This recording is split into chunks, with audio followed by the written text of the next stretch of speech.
வணக்கம். வாங்க இன்னைக்கு நாம ஸ்ரீ அரவிந்தரோட ஒரு அற்புதமான பார்வை பத்தி தெரிஞ்சுக்கலாம். அவரோட யோகாவின் தொகுப்பு புத்தகத்தை அடிப்படையா வச்சு வாழ்க்கையை விட்டு ஓடாம அதை எப்படி முழுமையா மாற்றி அமைக்கிறதுன்னு சொல்ற ஒரு ஆழமான ஆன்மீகத்தை பத்தி பேச போறோம். ரொம்பவே சுவாரஸ்யமா இருக்க போகுது. உள்ள போலாமா? முதல்ல ஒரு முக்கியமான கேள்வியோட ஆரம்பிக்கலாம். நீங்களே கொஞ்சம் யோசிச்சு பாருங்களேன். ஆன்மீகம்னா என்ன? அது வாழ்க்கையோட கஷ்டங்கள்ல இருந்து தப்பிச்சு ஓடுறதுக்கா, இல்ல இந்த வாழ்க்கையை இன்னும் முழுமையா நிறைவா வாழ்றதுக்கா? இதுதான் பல காலமா இருக்கிற ஒரு பெரிய குழப்பம். இந்த கேள்வி ரொம்ப காலமாவே ஆன்மீக உலகத்துல இருக்கு. உலகத்தை துறந்துட்டு போறதுதான் ஆன்மீகமா, இல்ல உலகத்தோடயே இருந்து அத மாத்துறதுதான் ஆன்மீகமா? இதுக்குள்ள இருக்கிற அந்த வரலாற்று மோதலை தான் நாம இப்போ பார்க்க போறோம். பொதுவா பாத்தீங்கன்னா 2 விதமான பாதைகள் இருக்கு. ஒன்னு துறவு பாதை. அவங்க என்ன சொல்றாங்கன்னா, இந்த உலக வாழ்க்கை ஒரு பெரிய பாரம், ஒரு சுமை. இதுல இருந்து எப்படியாவது தப்பிச்சு போணும். ஆன்மா வேற, இந்த உடல், இந்த உலகம் வேறன்னு பிரிச்சு பாக்குறாங்க.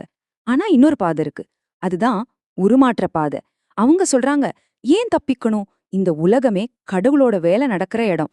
ஆன்மா இந்த உடலுக்குள்ள இருந்தே எல்லாத்தையும் மாத்த முடியும்னு நம்புறாங்க. இப்போதான் ஸ்ரீ அரவிந்தர் வராரு. அவரோட பார்வை ரொம்பவே வித்தியாசமானது. அவர் என்ன சொல்றாருன்னா, நமக்கு வர்ற பெரிய கஷ்டங்கள் தான் நமக்கு கிடைச்ச பெரிய வாய்ப்புகள்னு சொல்றாரு. அதாவது வாழ்க்கையில வர்ற பிரச்சனைகளை பார்த்து பயந்து ஓடக்கூடாது, அதையெல்லாம் ஜெயிச்சு காட்டணும், அதுதான் உண்மையான வெற்றின்னு சொல்றாரு. சரி, எப்படி ஜெயிக்கிறது? அதுக்கு நாம இயற்கையோட நோக்கத்தை புரிஞ்சுக்கணும். ஸ்ரீ அரவிந்தர் சொல்றாரு, இந்த உலகத்தோட பரிணாம வளர்ச்சிங்கிறது ஏதோ கண்ணு மூடிட்டு நடக்கிற விஷயம் இல்ல. அதுக்கு ஒரு மறைமுகமான நோக்கம் இருக்கு, ஒரு ஆன்மீக நோக்கம் இருக்கு. இயற்கை எப்படி நம்மள வளர்த்தெடுத்திருக்குன்னு பாருங்க. முதல்ல இந்த உடல், அதாவது பௌதிக வாழ்க்கை, இதுதான் நம்மளோட பேஸ்மெண்ட். அடுத்து இயற்கை மனச உருவாக்குச்சு. இந்த மனசுதான் உடலோட ஆசைகள்ல இருந்து நம்மள கொஞ்சம் மேல தூக்கி நிறுத்துற ஒரு கருவி. ஆனா இது முடிவு இல்ல. பரிணாமத்தோட கடைசி ஸ்டேஜ், நம்மளோட இலக்கு, அது தெய்வீக வாழ்க்கை. அதாவது சாதாரண மனச தாண்டின ஒரு உயர்ந்த உணர்வு நிலை. இங்கே ஒரு முக்கியமான விஷயத்த நாம கவனிக்கணும். இந்த பரிணாம வளர்ச்சியில நாம உடலையும் மனசையும் தூக்கி போட போறதில்ல. அதுதான் ட்விஸ்ட். அந்த உயர்ந்த உணர்வு நிலை என்ன பண்ணும்னா, இந்த உடலையும் மனசையும் முழுசா மாத்தி அதை தெய்வீகமாக்கும். எதையும் நிராகரிக்கல, எல்லாத்தையும் உயர்த்துது. சரி, கேட்க நல்லா இருக்கு. ஆனா இந்த மாற்றத்தை எப்படி அடையிறது? அதுக்கு ஸ்ரீ அரவிந்தர் சொல்ற வழிதான் ஒருங்கிணைந்த முறை. இதுல என்ன ஒரு ஸ்பெஷல்னா, எல்லா விதமான ஆன்மீக பாதைகளையும் ஒரே ஒரு சக்தி வாய்ந்த செயல் மூலமா இது ஒன்னு சேர்க்குது. அந்த மையமான பயிற்சிக்கு பேருதான் ஆத்ம சமர்ப்பணம், அதாவது முழுமையா சரணடையறது. இதுக்கு என்ன அர்த்தம்னா, நம்மளோட நான், என்னுடையதுங்கிற அந்த ஈகோவ, நம்மளோட ஆசை, வெறுப்பு, நம்ம மனசு, இதயம், எண்ணம் எல்லாத்தையும் அந்த உயர்ந்த தெய்வீக சக்தி கிட்ட முழுசா ஒப்படைச்சிடுறது. Total surrender. இத ஸ்ரீ அரவிந்தர் ரொம்ப அழகா சொல்றாரு. உங்களோட முழு வாழ்க்கையுமே ஒரு தியாகமா மாத்துங்கன்னு. இதுக்கு என்ன அர்த்தம்னா, இது ஏதோ தியானம் பண்ற நேரத்துல மட்டும் செய்ய வேண்டிய விஷயம் இல்ல. நம்ம வாழ்க்கையோட ஒவ்வொரு நிமிஷமும், ஒவ்வொரு வேலையும், சாப்பிடுறதுலேருந்து ஆஃபீஸ்ல வேலை செய்யற வரைக்கும் எல்லாமே அந்த இறைவனுக்கு செய்யற ஒரு அர்ப்பணிப்பா மாறணும். சரி, இந்த சரணாகதிய எப்படி பிராக்டிஸ் பண்றது? அதுக்கு ஒரு 3 சிம்பிள் ஸ்டெப்ஸ் இருக்கு. முதல்ல, நீங்க செய்யற எல்லா வேலையும் இது இறைவனுக்காகன்னு நினைச்சு அர்ப்பணிக்கணும்.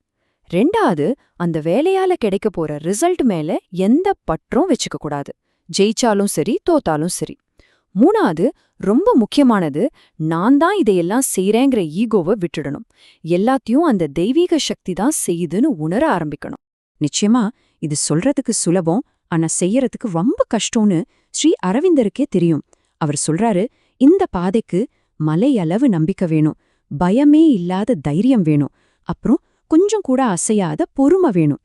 ஆனா ஒரு நல்ல விஷயம் என்னன்னா, நம்ம தடுமாறி விழும்போது கூட அந்த தெய்வீக சக்தி நம்மள கைவிடாம தாங்கி பிடிக்கணும் ஒரு உறுதி சொல்றாரு. சரி, இப்போ நாம இந்த விளக்கத்தோட கிளைமேக்ஸ்க்கு வந்துட்டோம். இந்த ஒருங்கிணைந்த யோகாவோட இறுதி நோக்கம் என்ன? அது நம்மள எப்படிப்பட்ட ஒரு வாழ்க்கைக்கு கூட்டிட்டு போகும்னு பார்க்கலாம். இதோட அல்டிமேட் கோல் என்ன தெரியுமா? நம்ம ஆன்மாவை மட்டும் விடுவிக்கிறதில்ல, நம்ம மனசு, நம்ம இதயம், ஏன் நம்ம உடம்ப கூட முழுமையா மாத்தி அதை தெய்வீகமாக்குறது. அதாவது இந்த பூமியிலேயே ஒரு தெய்வீக வெளிப்பாடா வாழ்றது. சிம்பிளா சொல்லணும்னா, இது வாழ்க்கைய விட்டு ஓடுறதில்ல, இந்த வாழ்க்கைய வாழ்ந்து ஜெயிக்கிறது. இதத்தான் ஸ்ரீ அரவிந்தர் சொல்றாரு, நம்ம உடலையும் தெய்வீகமா மாத்துறது தான் கடவுள் இந்த பிரபஞ்சத்துல செய்யற வேலைக்கு வைக்கிற கடைசி சீல், கடைசி முத்திர மாதிரி. யோசிச்சு பாருங்க, உடலை வெறுக்காம அதையும் தெய்வீகமாக்குறது எவ்ளோ பெரிய விஷயம்.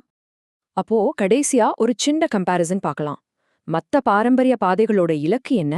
எங்கேயோ தூரத்துல நாம செத்ததுக்கு அப்புறம் கிடைக்க போற ஒரு வாழ்க்கை. ஆனா ஒருங்கிணைந்த யோகாவோட இலக்கு என்ன? இந்த வாழ்க்கையே ஒரு யோக களம், இந்த வாழ்க்கையே ஒரு தெய்வீக வாழ்க்கை முறையா மாத்தி வாழ்றது தான் அதோட இலக்கு. நான் இந்த விளக்கத்தை முடிக்கிறதுக்கு முன்னாடி உங்ககிட்ட ஒரு கேள்வியை விட்டுட்டு போறேன். ஒருவேளை பரிணாம வளர்ச்சியோட இறுதி நோக்கம் இந்த உலகத்தை விட்டு வெளியேறதில்ல, சொர்க்கத்தையே இந்த பூமிக்கு கொண்டு வருதுன்னா எப்படி இருக்கும்? யோசிச்சு பாருங்க.